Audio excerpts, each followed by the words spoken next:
Magandang araw po sa inyong lahat. Good morning everyone.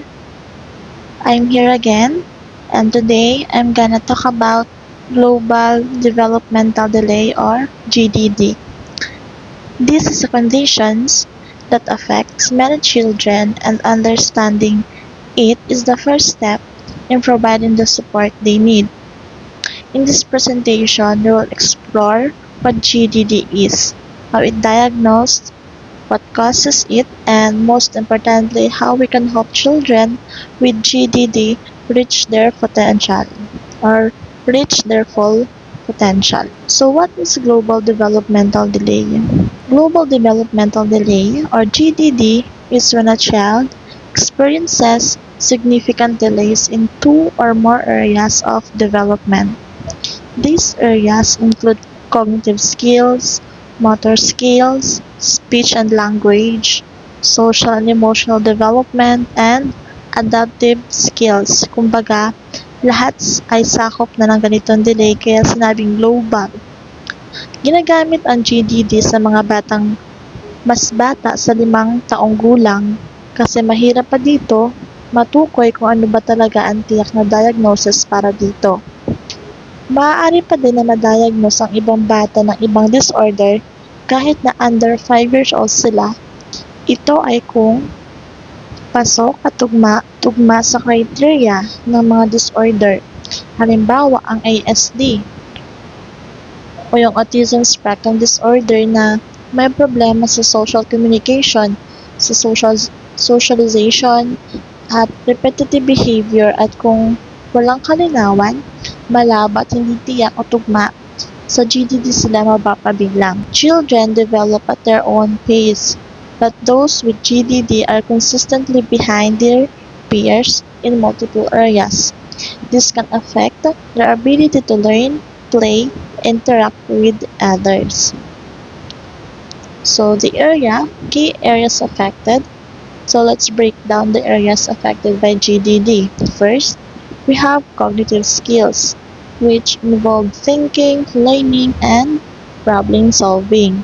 Then there are motor skills, both gross motor like walking, running, and the fine motor like writing and using utensils.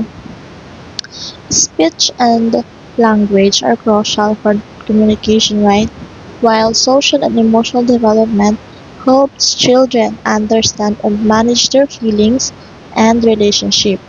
Lastly, adaptive skills are those everyday tasks like dressing and feeding themselves. So what are the symptoms or signs that a child might have GDD? Common symptoms include delays in reaching milestones like crawling, sitting, or walking. They may have difficulty in speaking or understanding language, struggle with reasoning, or have trouble in interacting with others. Mahalaga na pangalagaan natin yung mga bata kasi kahit naiiba sila, kahit maraming mang bagay o parte sa buhay nila na matagal, mahabang proseso bago nila magawa, it's worth seeking professional advice. So, what causes GDD? It often a complex mix of factors. Sabi ko nga, hindi lang iisang factors ang dahilan kung bakit nangyayari ito sa isang tao. Ito ay kombinasyon na. This include genetic conditions kung saan kadalasan namamana natin sa parents natin or dala na talaga ng lahi natin or lahi nila. Prenatal issues like infections or exposure to harmful substances, premature birth, yung late or advanced na panganganak, and environmental factors. Sometimes, the exact cause remain unknown, but understanding potential risk factors can help in early detection and intervention. So, paano nga ba natin madadiagnose yung mga batang may GDD? It usually starts with developmental screenings, followed by comprehensive evaluations by a team of specialists. These may include pediatricians, yung doktor na nangangalaga sa kalusugan ng mga bata, psychologists na nag-aaral sa pag-uugali at isip ng mga tao sa pamamagitan ng pag-obserba, pag-uunawa at pagkilala sa isang individual. Therapist, sila naman yung nagbibigay ng rehabilitation and medications and other healthcare professionals. Diagnostic tools can include genetic testing, neuroimaging, and psychological assessment. The goal is to identify the specific areas of delay and any underlying conditions. Again, there is no cure for GDD sa mga neurodevelopmental disorders. Early interventions and various therapies can make a huge difference. This includes speech therapy, occupational therapy, physical therapy, behavioral therapy, and special education program. So, kahit wala mang cure or kung wala mang cure para sa ganitong disorder, pagagawa naman natin na matulungan ang mga batang may ganitong disorder sa pamamagitan ng mga nabanggit ko. Kailangan lang natin ng matyagang pagsusubaybay at pag-aalaga at pag-iintindi sa kanila. Each child's needs are unique. So, treatment plans are tailored to address their specific challenges and goals.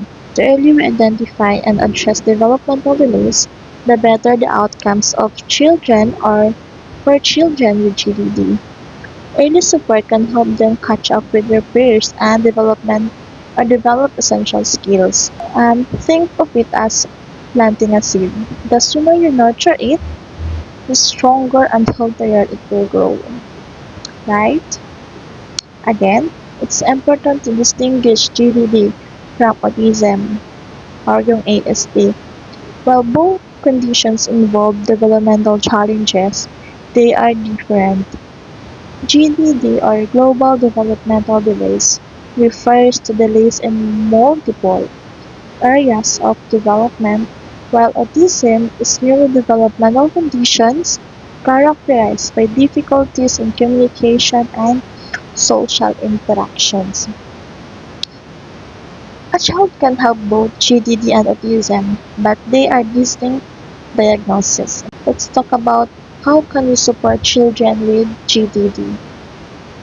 First, create a supportive and inclusive environment. Celebrate their achievements, no matter how small. Provide opportunities for them to interact with their peers and participate in activities they enjoy. Work closely with therapists and educators to implement strategies that promote their development, and most importantly, be patient and understanding. So kahit, yes, importante na may professional help tayo, pero importante din na tayo as parents, as kapamilya, ng taong may ganitong disorder ay matyaga rin tayong tinuturuan at inaalagaan or ginagabayan sila. What is the long-term outlook for children with GDD?